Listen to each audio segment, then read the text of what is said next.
Well, hello everybody. This is a video in response to the other video I made about Age of Sigmar.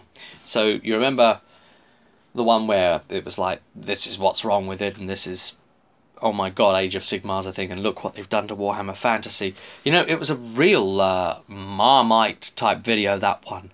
You know, it either brought out real support or just the opposite, and there was more likes than dislikes actually, but yeah, it's really kicked off and gone crazy, and there's like debate between the commenters, and they're like arguing, rowing about the whole thing.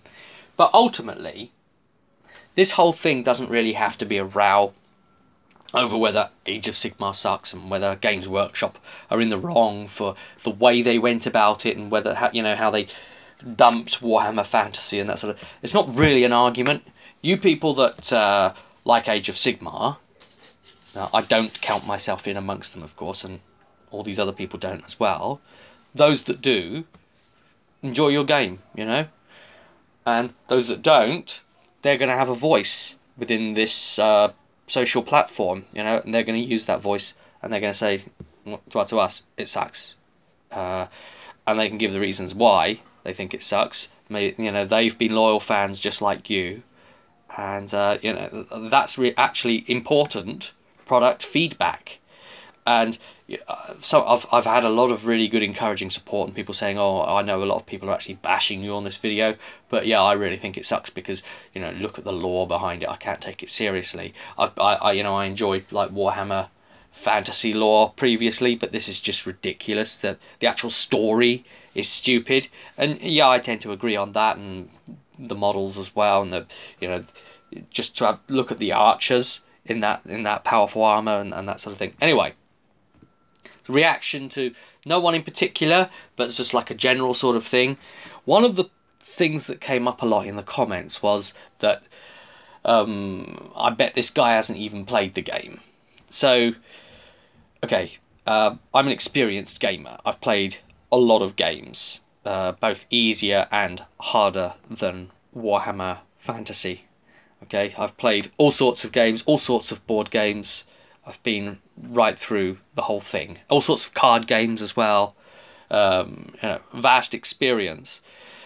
And through all of that, I've got a good idea of reading a rule set in advance and deciding, do I even want to play this? Does this even inspire me to want to?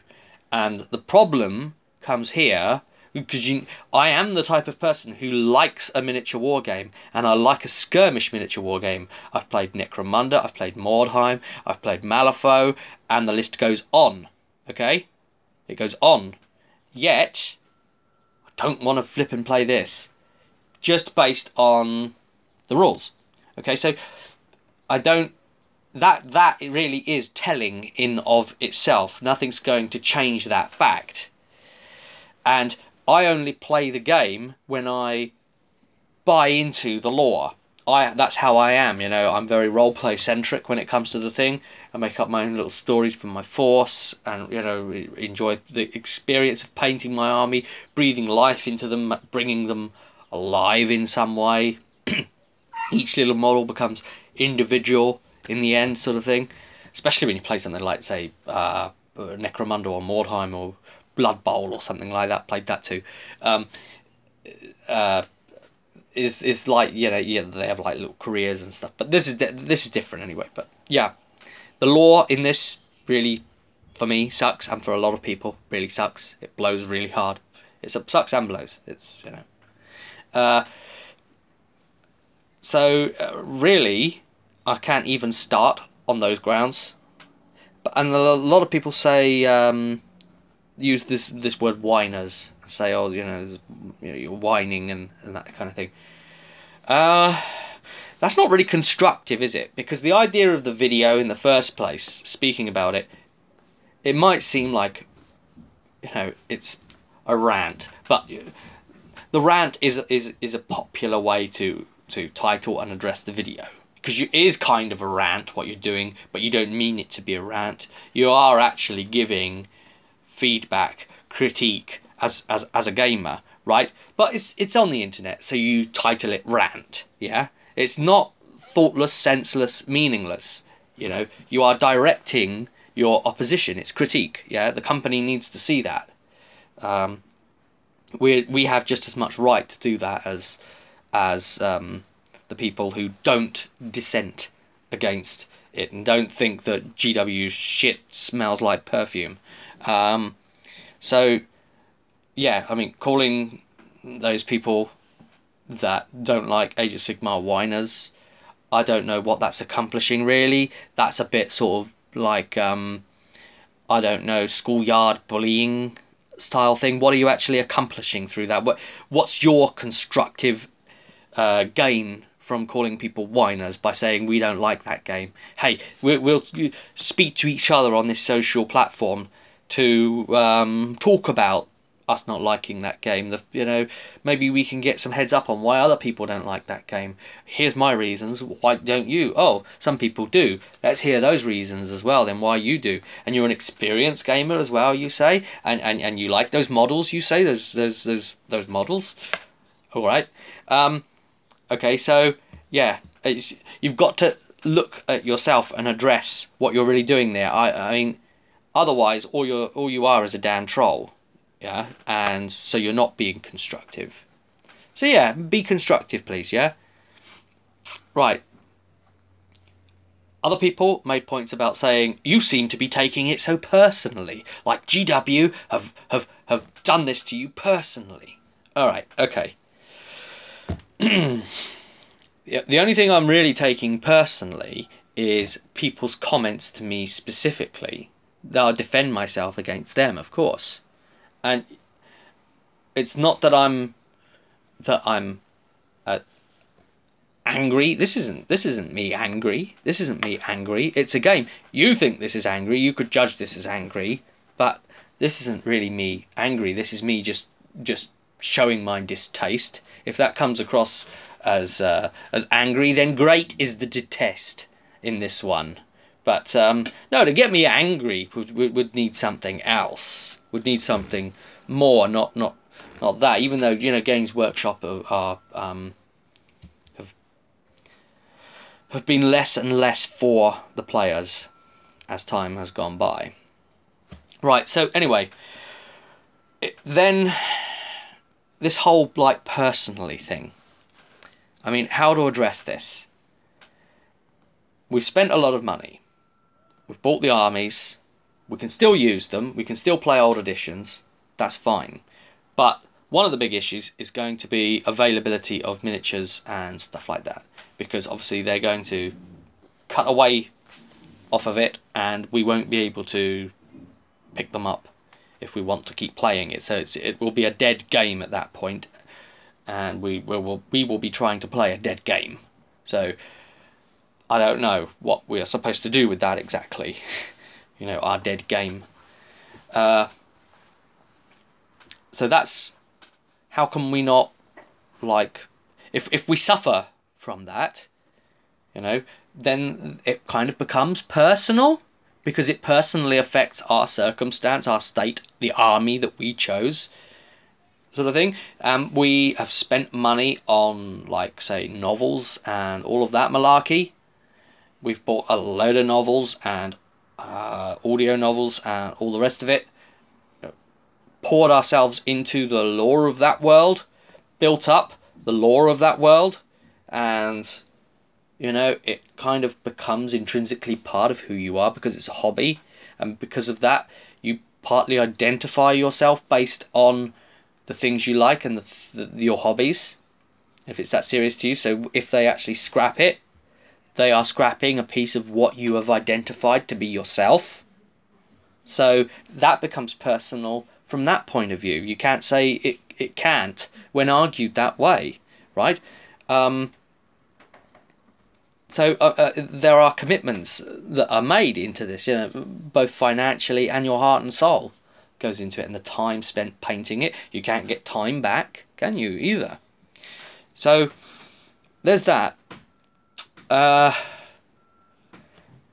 there's one very important thing that we are going to address here that's really people are missing the point on, really.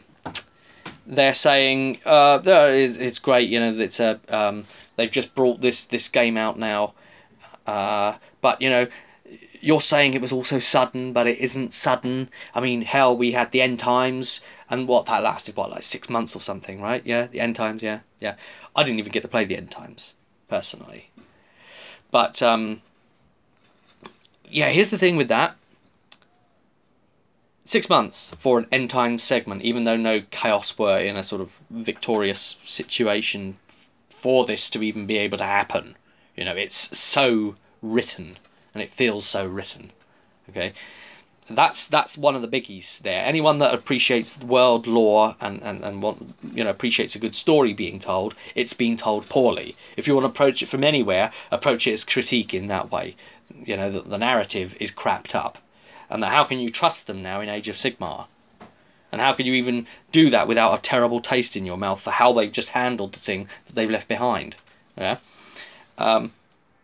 But 6 months is nothing, my friends, nothing compared to the 30-odd years of lore build-up that, you know, hardly ever changed anyway. And then they just change it like that. That was the whole point of it, you know. You've got to take into account how much they've built up prior to it. 6 months is nothing. Okay. But other people say, oh, you know, you're at fault for killing Warhammer Fantasy because you stopped buying it. You stopped playing it. You're the reason. You know. No, we are not. No, we are not. Do you want to know why? We are not the reason. I'll tell you. It goes back to a certain Matthew Ward.